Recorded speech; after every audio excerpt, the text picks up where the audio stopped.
welcome everyone to the weekly nutrition seminar series. Today we'll be hearing from Natalia Marino. She is a master's in biochemistry and nutrition candidate here at NC State at the Department of Food Bioprocessing and Nutrition Science.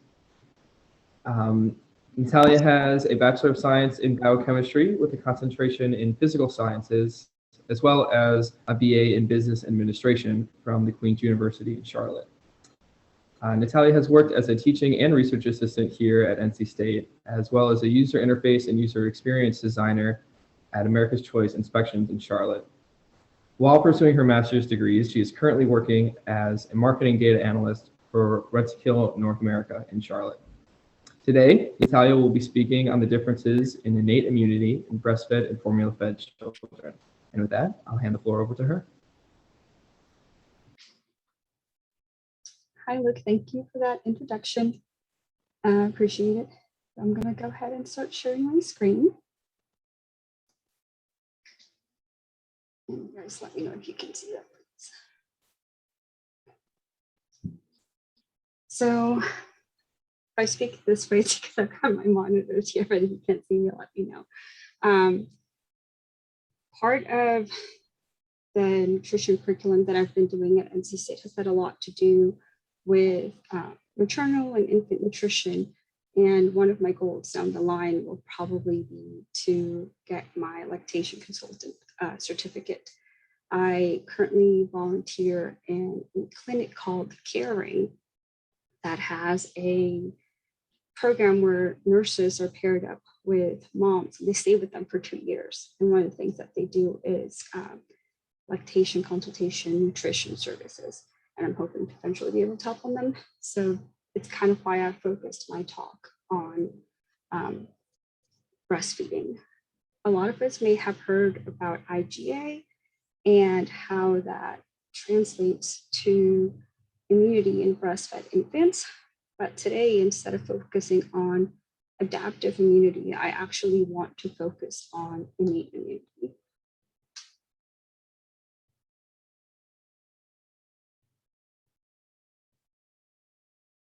So just to set the stage a little bit and to see how we're doing with breastfeeding, initiation rates for breastfeeding are just any time that we begin to breastfeed an infant.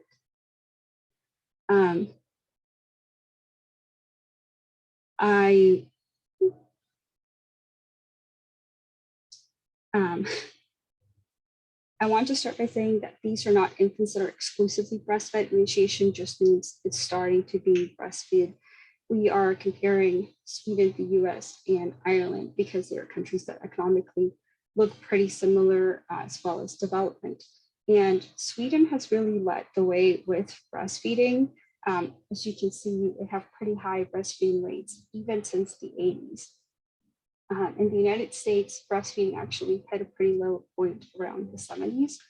But here we see that in the 90s, where we started collecting this data, it actually began to go up. And breastfeeding initiation actually went up to 82.5% in 2015. Since we are in North Carolina, and I assume some of us will be practicing here, I wanted to also give some rates from that. So the CDC actually has a dashboard where you can go in and look at the most up-to-date data. They usually refresh it every year, but with COVID, they've actually only gone up to 2017 on this dashboard. Going back to, again, initiation or infants who have been breastfed, we can see that we are actually up to 80% at 2017. So we're staying up to that standard that we had seen in 2015 compared to other countries. Currently, we recommend that infants be exclusively breastfed until 6 months of age. And at 6 months is when we can start introducing things like little fruit or veggie purees and things like that. So baby food that we know of. Here we also look at infants who have been breastfed at 6 months, but that doesn't necessarily mean they're exclusively breastfed. They can also be given things like water, juice, formula. And at that rate, we actually drop off to just about 50%. So we go from 80% initiation to 50% of any breastfeeding at 6 months. And if we look at just exclusive breastfeeding, that rate goes so much lower to just about 30%. So we go from an initial breastfeeding of 80% when they're first born to a 30% in exclusive breastfeeding at 6 months. So because there's so many benefits to breastfeeding, I just kind of want to set the stage for, it's not about, a lot of women have kind of expressed at clinic that they feel shame for not being able to breastfeed or the difficulties that they face. I think it's important to just show, just some of the benefits and ways in which we can be supportive and why this is important. So for children under 5 years of age, they actually risk dying from 2 things primarily. The first one being pneumonia, and the second one being infectious diarrhea. So for infants in developing countries or developing nations, the agents of interest really are enterotoxic E. coli or ETEC, particularly affecting children under 2, rotavirus, favorite cholera, and Shigella. And the really neat thing is breastfeeding has actually been shown to help decrease the risk of this and bring down infant mortality as well as morbidity. Vaccines for some of these diseases as well, but we'll be focusing on breast milk today. And since we will be talking about immunity, it might have been a little while since everybody had an immunity class. So I just want to give a very quick overlay about innate versus adaptive immunity. Did it just kick me off? Am I still here? You're still there. Okay, just said it signed me out. Okay. So for your innate immune system, think of it as this is what you make for yourself to protect yourself at all times. So it's going to be very general, very vague, but it's going to be pretty immediate because your system is always on alert, looking for things that might not belong there, right? However, your adaptive immune system is things that we usually think of like antibodies. Well, the thing is, you actually get these either from your mother, so you get IgA and IgG from mom, but mostly it's from exposure to a certain pathogen. And as you get exposed to it, you become better the next time you see that pathogen, but it is a much slower response. So just want to again point out, innate immune system will be things like physical defenses, so your skin. So if you tell kids, don't pick at your scab, these little things can get in there. Whereas adaptive immunity is a lot more specific. And just to show you guys some of the cells that are involved with those different responses.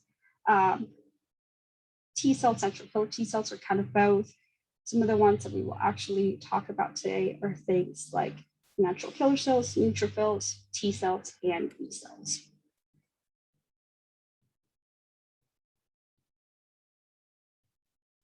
And if you know anything about what antibodies look like, this is just my cute little way of showing them. But basically, a lot of the research that I was seeing had focused on maternal IgA. So what are the antibodies that we get from our mother, either in utero or through breast milk? This is a passive transfer of immunity. However, because it is antibodies, it's still not innate immunity, and innate immunity is what we're going to focus on today. There are different couple of tables that have been developed saying just all of the components that are in breast milk that actually help. So things like cytokines, which have anti-inflammatory and sometimes even for inflammatory modulation. One of the things we've been learning in immunology is basically how sometimes it's not even the disease that will kill you, but it's how your body overreacting and all the inflammation that causes a lot of harm to your cells. Again, antibodies that we just talked about, IgG, IgA. Some of the big hitters that we will talk about today are lysozyme, lactoferrin, and alpha-lactalbumin. But just to show you how much is in breast milk. There's a lot of bioactive materials in breast milk. some of them including fatty acids. So one of the cool things that I thought is how the mother is able to protect the baby just through breastfeeding. This is a pretty old graphic. It's from like 1987, but it's literally the fatty acids that are given through breast milk coming in and enveloping this virus and just destroying it and killing it. So I thought that was really cool. So these fatty acids have antiviral, antibacterial, and antiprocessal activity, and that's why they help the innate immune system. They also aid the gut lumen.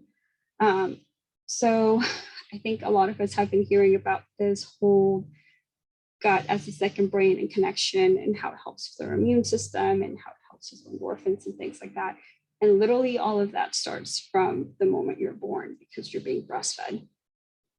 We'll also talk about how cytokines have anti-inflammatory responses. There's a special one called IL-10, which is actually immunosuppressive, so it helps downregulate inflammation, and it promotes healing of the intestinal cells that are damaged by infection. And then we'll talk about lactoferrin having a thermostatic effect, where basically it binds iron so that bacteria can't bind to it. So, so again, lactoferrin has a pretty big role. We will talk about some of these cells that are actually part of the adaptive immune system, which are CD4 and CD8 plus, but it actually helps with the immune system as well because it helps you develop higher levels of natural killer cells, lymph nodes, and other peripheral blood monocytes. Another really cool thing that I saw in the research is they're looking at human milk oligosaccharides, or you'll see them as HMO from now on. And the thing is, these vary from person to person and location to location. So the benefits that you get from them as an infant really depend on, where your mother was, where she was brought up, what part of the country you're in, the season, even it changes composition depending on the time of day interaction between the mother and the infant. So there's all of these different things that are changing. And one of the really cool things is here in the United States, if a mother is HIV positive, we recommend that she does not breastfeed. Well, in other countries where maybe the incidence of HIV is a little bit higher, but access to clean water isn't, well, what do? How are you supposed to feed your infant if you can't find clean water, if you can't sterilize bottles, and if you can't breastfeed? And for those countries, it is actually recommended that mothers breastfeed. And the thing is, there's actually this CD4 modulators for HIV positive mothers that actually have shown that the prevalence, at least for breastfeeding, really isn't as high as we thought it was. And it might be linked to this mucin 1 and mucin 4. Another thing that human milk oligosaccharides do is they increase the expression of toll-like receptors. So basically your mate system is always active and is always looking for things. And one of the ways that it does it is through these toll-like receptors. So having more of them just means you're able to identify potential pathogens that may not belong there. Also, if anybody has taken probably the public health or the infant nutrition courses, you've held of Hamlet, and I wanted to pull a cool little Hamlet picture in there, but I'm a biochemist, so I had to put what the structure actually looked like. And Hamlet is actually this combination of alpha-lactalbumin with oleic acid. And these are both components that are found in breast milk, and together they come to make Hamlet. And Hamlet stands for human alpha-lactalbumin made lethal to tumor cells. And what it basically does is when it's in this conformation and it's got this 18:1 isomer conformation. It binds to all cells, but it particularly binds to malignal cells. It will go, enter the nucleus, bind histones, and if you guys know about how DNA is made and things like that, that binding of the histone is actually really important. So then it will help keep them from binding to the DNA. So we have condensation of the chromatin, and that eventually leads to apoptosis of tumors. So it helps prevent tumors in babies, but also they've actually, after it's been identified, they've been able to use it to treat papilloma in adults. So we can see some real life applications of how the components that are found in breast milk can be used for other purposes. So just to get a little bit more into the unique thing, breast milk is broken down into colostrum, which is what we get at the beginning. It's a little bit thicker yellow. It has a lot more different components in it. And as we can see, it's got an increase in nucleosides in this HMOs. It will change over time and it will transition. But one of the really cool things about it is, again, it has this IgA, which is part of the adaptive immune system, this toll-like receptors, defensins, lactoferrin, which are more innate. It's got anti-inflammatory things in there. And one of the things that we'll talk about as well is it actually helps with the colonization of the gut. So bifidobacterium is something that's been studied a lot more lately as a role in the microbiome in both adults and children. And if you guys are interested in bifidobacterium, next week, the microbiology department is actually going to be hosting a seminar on it. So again, over I think the last 15 or 20 years, we've begun to talk more about the microbiome. And at some point, somebody has talked about, taking supplements and probiotics and prebiotics and what's the difference. And the cool thing is that breast milk acts both as a prebiotic and a probiotic. So what do we mean as prebiotic? So for prebiotic would mean it is food for the good bacteria, or basically commensal bacteria that we find. So what it does is things like cytokines, chemokines, and growth factor will actually go in and they will feed the bacteria that we want, like lactobacillus and bifidobacterium, selectively. And what they'll do is they'll make it so that, if you have your gut here, this bacteria go in and colonize all of it. So that means there's no room for pathogens to come in and colonize the rest of your gut.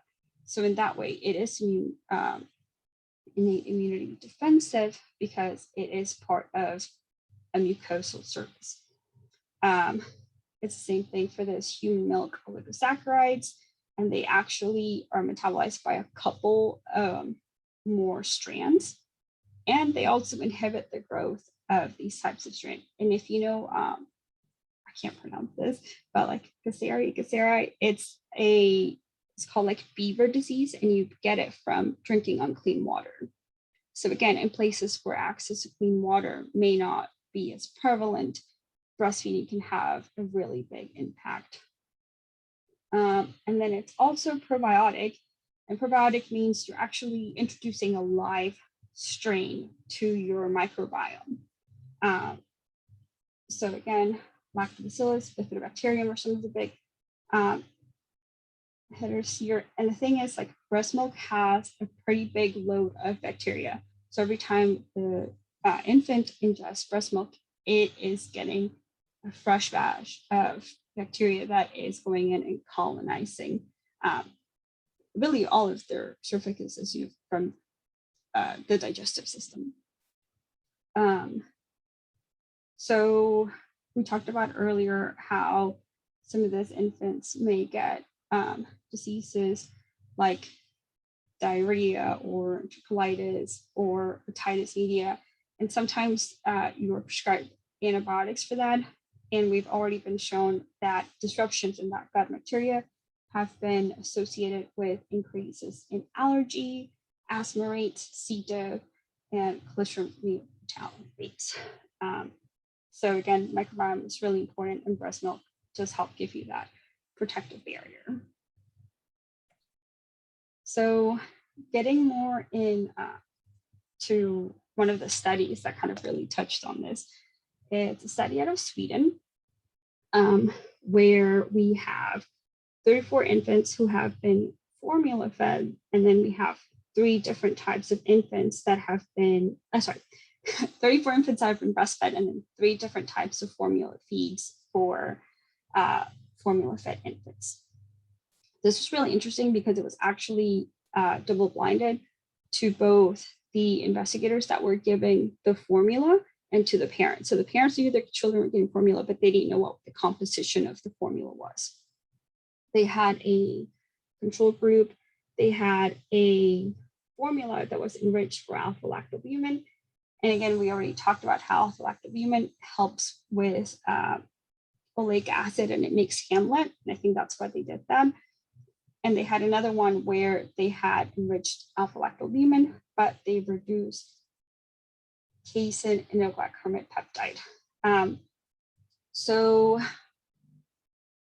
what they did is they looked at this infants basically from birth to 6 months. They entered the study at 1.5 months, and these guys were already part of another study, so they were just able to collect blood samples from them. They claim that the breastfed infants were fed exclusively for 6 months, but I think one of the interesting differences is that actually at 4 months, both the breastfed and the formula fed infants were given this fruit and vegetable purees, and they were supplied for researchers. And at the end, we'll talk about some of the possibilities of doing a study like that here and why that may or may not work. And again, just to give everybody a little refresher on what the cells look like, again, we'll be seeing some of the adaptive immune cells like B cells and T cells being talked about. And then we will talk about some of the innate immunity cells like natural killer cells and granulocytes, all these different types. Okay, so looking at the data, they only plotted white blood cell counts for breastfed infants. They didn't actually have supplementary data reported, or they did report the numbers, but they graphed them for formula fed infants. But one of the really interesting things is that already from 1.5 months, their white blood cell count was pretty high. Where we're going from 8.5, sometimes -9 liters in 1.5 months, all the way to 9.9 in 6 months.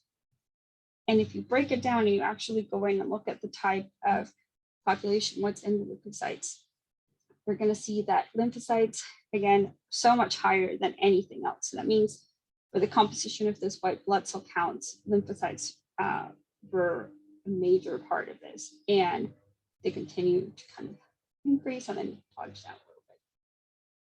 Up next were neutrophils, which again were increasing ever so slightly. And then monocytes were third biggest, but still little. And then eosinophils were minimal. And I think this is one of the big differences between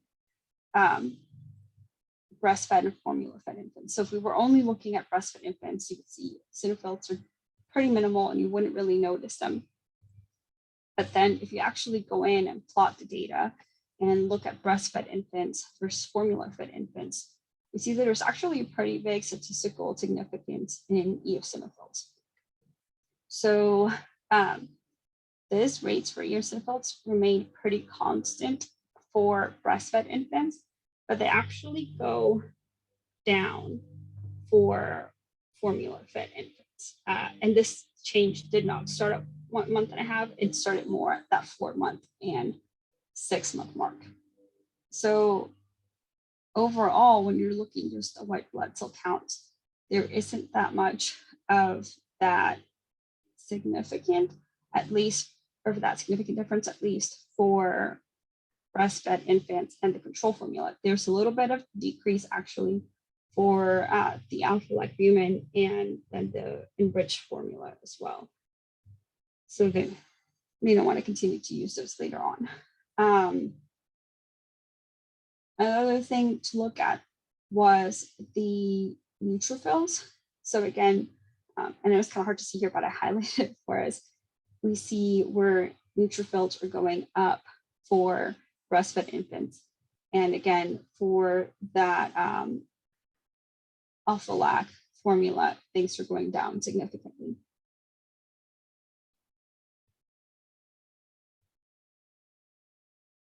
Okay, so that was looking at just white blood cells overall. But one of the things that we want to look at is just how does innate and adaptive look different? So if you remember our chart, we have T cells, which really kind of fall more for the adaptive immunity. So we see where at 4 months and 6 months, T cells actually start increasing a lot for formula breast infants.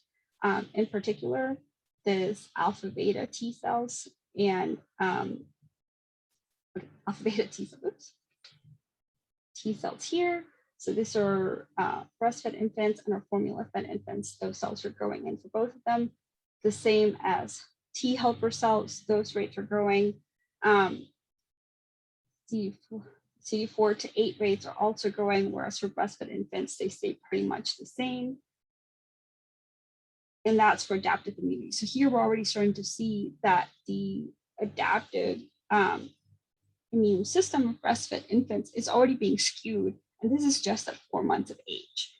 Whereas for breastfed infants, that innate immune system is being skewed towards innate immunity, because we see here our natural killer cells just are pretty high and remain high for breastfed infants, but they go down for formula fed infants.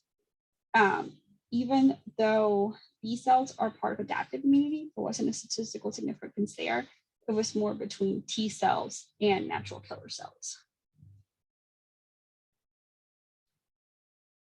So, I realized I'm talking really fast, so I might get through a little bit faster than intended, which is good. I might get to talk about something I wanted to at the end.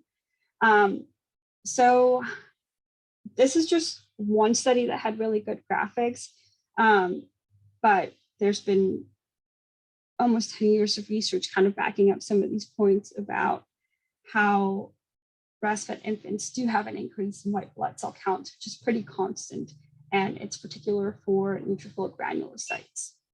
Overall, there isn't really a significant difference for lymphocytes, but age does play a factor. And for formula-fed infants, we do see that increase in CD4 plus cells, those alpha, beta, T helper cells, but they do have that decrease in natural killer cells, B cells, and they have that increased CD4 to CD8 ratio.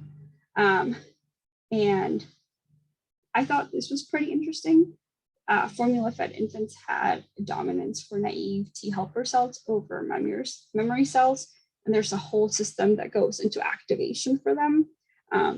But that's not something that I saw super discussed in the research. So we are looking at blood cell counts and things like that. And I don't know how many of you have had the chance to work for a immunity lab, but I hadn't, so this wasn't something I worked with. So one of the methods that they use to calculate this were flow cytometry. So flow cytometry is kind of a fluid system where you get your blood, saliva, whatever you're going to use, and you put it in your fluids. Then it goes through an object and it's shot with a laser. And in that laser, you get sorted into either your cell category or you go to waste. So you have this different types of light, and you might have heard of things like M-cherry or things like that. And then there's a photocurrent that helps you digitalize and look at your data, and it kind of looks like this. So again, things we're going through, there's our little laser here. So as cells are going down, they're literally being hit like one by one, and almost they call it interrogation, but they're being asked what they are. They're being correlated to their size and their structure. And because you're being hit with light, they can fluoresce and get excited. So you can see kind of what they are. And then you can actually break it down by color too. Like the red one is called M cherry. And then through soccer, you can actually break it down into some of these plots. So some of the plots that we saw earlier about the different kind of cells are actually plotted from data from flow cytometry. So data from flow cytometry looks like this. You can get it in color. I think for publication, they just did it for this because they do say it's 2-color immunology. And this is how you're able to determine the proportion of the kind of cells that you have and even compare it to each other. So when we were talking about looking at B cells, they're looking at CD19, and we can see where they are here. When they're talking about CD4, they're looking at helper T cells, and the way that they're able to get that proportion of CD4 through CD8 is through here. And the way that they're able to look at natural killer cells are CD3 minus cells that are compared with mouse antibodies against a natural killer cell market. So it's funny that you kind of have to go from an antibody to find the marker for what we want, but we're looking at innate immunity. So I thought that was really cool.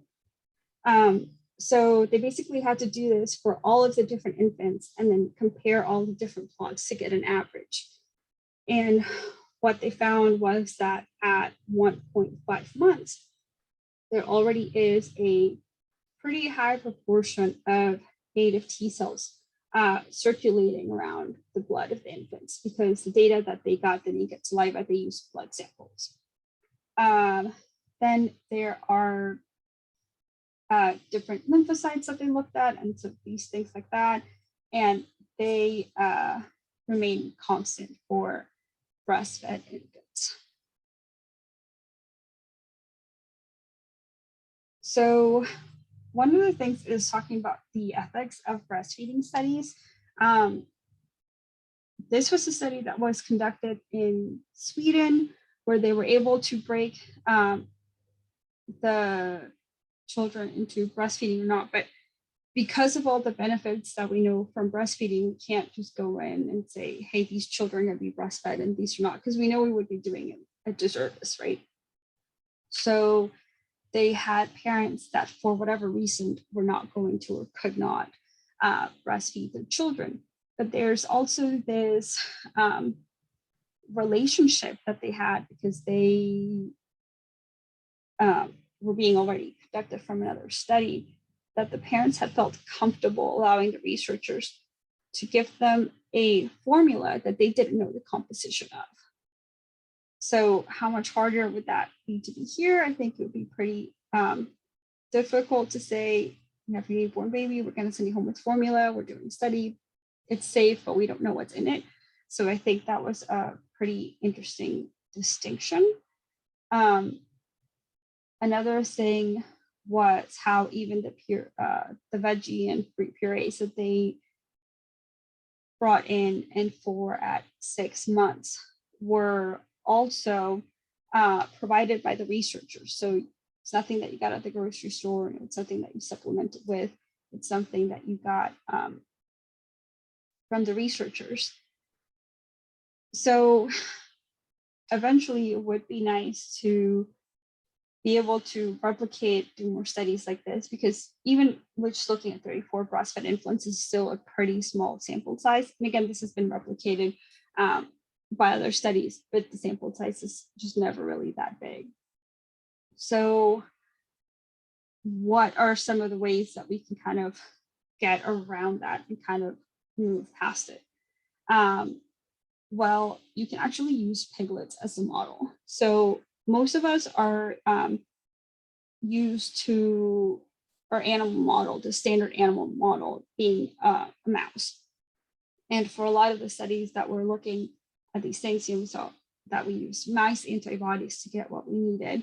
And mice have been really useful and can be really useful because, you know, they're small. You can check their lactation rates, and there's actually some really cool data about mice are born in one litter, but then you change the mom and breastfeed like that. It's really cool. But a much better model is actually piglets. So NC State actually has the pig farms and do a lot of research on that. But the immune system of a piglet is so much more like that of an infant than a mouse is. So some of the research that is being conducted right now in the United States that is for formula feeding or breastfeeding is being done in piglets. Another thing for them is that you can actually put them under a little bit more stressful conditions, or even try out different types of formula, and they bounce back a little bit better, they bounce back a little bit quicker. They're also, you know, just tiny, you can keep them. So I know this is like my question slide, but just to kind of say a really quick overview. Breast milk gives us both innate and adaptive immunity.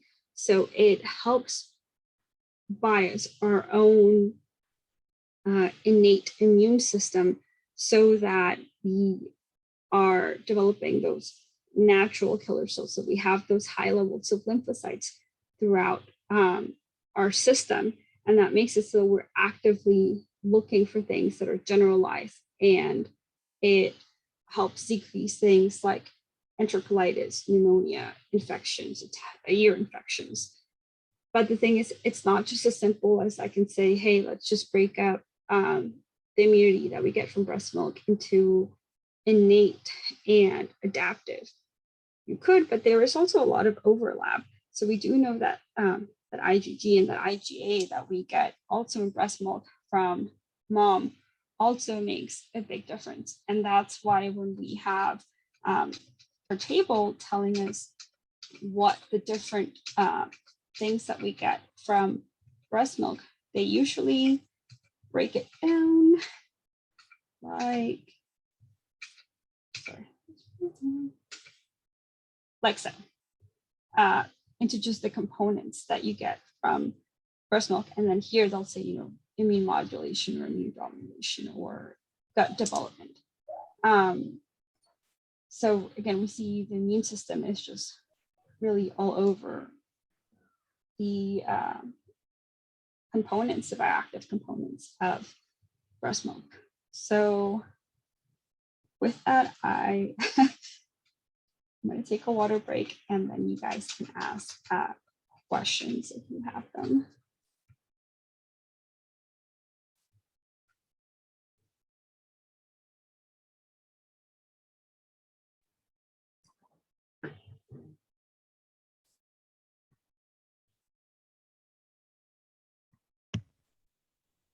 I have a question.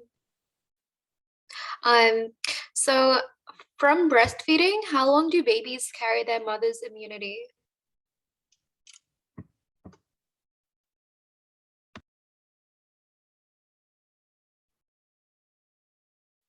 To be honest, if by their mother's immunity mean things like IgG and IgA, that's actually something that I didn't focus on. That's more adaptive. But if you mean from the immunity that they get from having been breastfed, that's actually long term. So Yeah. breastfeeding has actually been shown to help decrease rates of things like diabetes mellitus and oh gosh, what is the other one? It's over my tongue.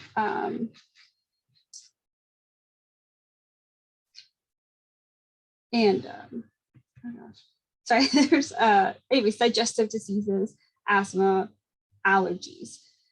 So in that sense, it actually is long term. And I think that's why it's important to discuss the difference between innate and adaptive, because innate is something that you develop, and if you don't have a working innate system, you pretty much seem to die as an infant. But the adaptive system gets better over time. So if, let's say your mom was exposed to rotavirus, so she can give you some antibodies for that. When you're exposed to it, you're going to have a better response to it. But then the next time you're exposed to it, that adaptive immunity changes. So it actually gets better and more efficient the next time that it's given. Yeah, so for questions, feel free to come off mute like Zara did. If not, you can put them in the chat and I can read them out. So we have one here from Savannah that says, you mentioned the correlation between clean water and breastfeeding early in the webinar.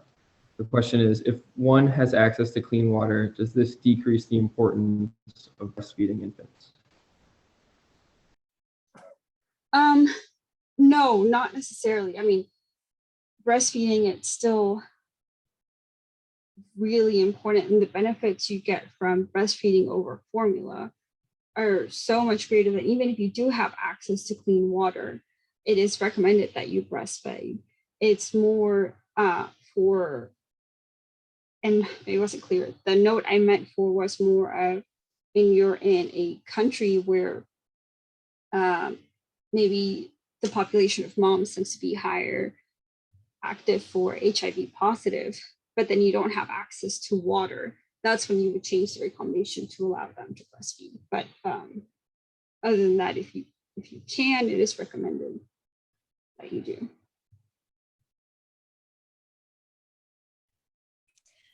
Hi, Natalia. I have a question for you. So you just shared when answering Zara's question that diabetes and asthma and other things were related to the long-term immunity given from breastfeeding. Can you explain to me how we would determine that this is not a causation, or that this is causation and not an association or correlation? What kind of approach in the lab might we use to make sure that it's not just something else that's common to both of them? Yeah, of course. So excuse my language if I was maybe too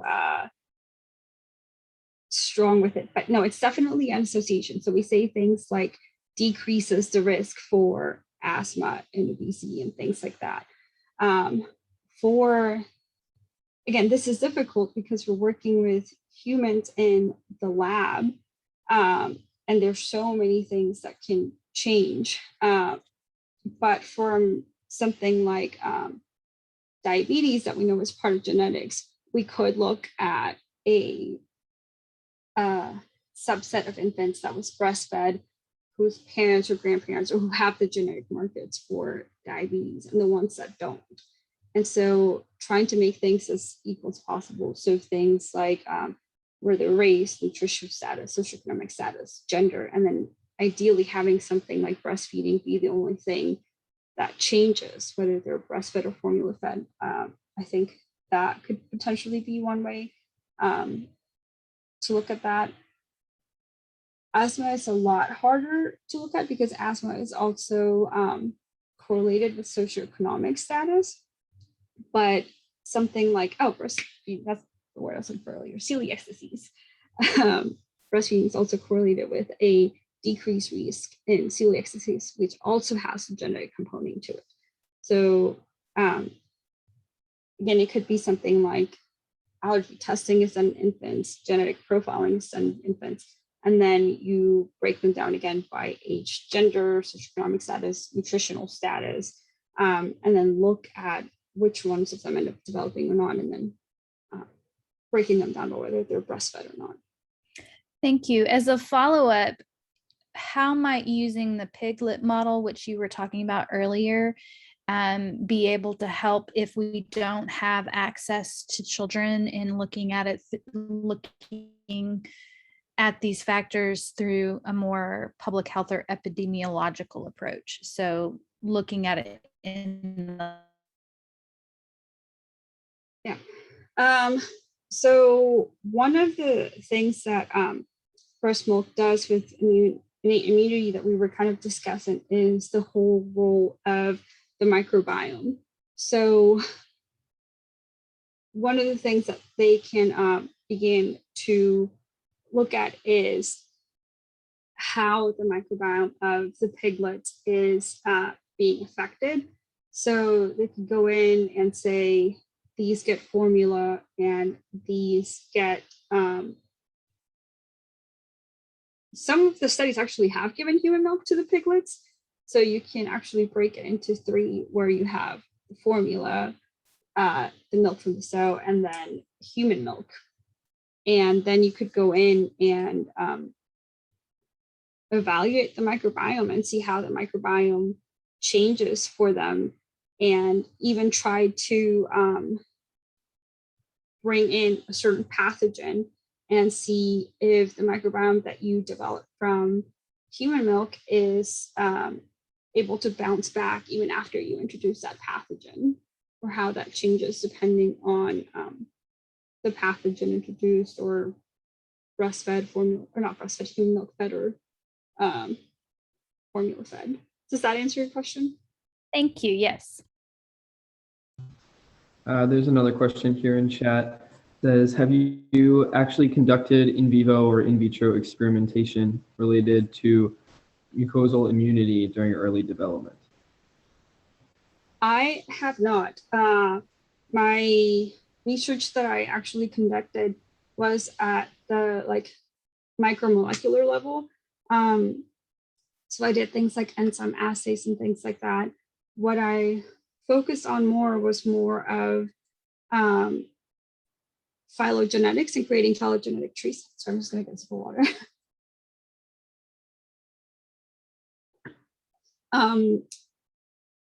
So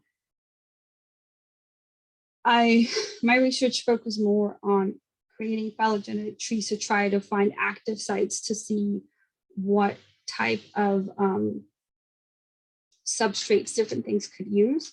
And it could even apply to something like immunity, like looking at the different types of white blood cell counts and seeing for the HMOs, trying to create a phylogeny for them and seeing how they changed by population or location.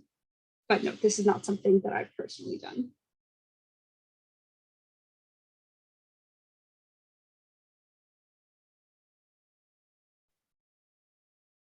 Hi, Natalia. This is Jack Odell. I have a question for you. Thank you for the nice presentation. I have to talk about pigs, of course, but I wanted to ask if you're familiar, though, first with what infant formula companies have done in the area of oligosaccharides. It really is a very stark difference if you compare a formula that's comprised of mostly cow milk-based ingredients. It's almost essentially devoid of oligosaccharides. So obviously the formula world is quite aware of this, so aware of their efforts. Sorry, could you just repeat that last part? Are you familiar with the efforts of infant formula companies to supplement oligosaccharides? Yeah, so I think they are, I want to say that they are country dependent. So some of the more research where they use like a control formula, there really weren't that many that focused on the different types of formula. There weren't that many that focused on oligosaccharides that I found while I was researching. I'm not sure if it's something that's maybe changed in the last couple of years, but I found a lot more studies like this when they focus on alpha-lactalbumin and the whole Hamlet thing. So yeah, sorry, but nothing that I've seen so far. Thank you.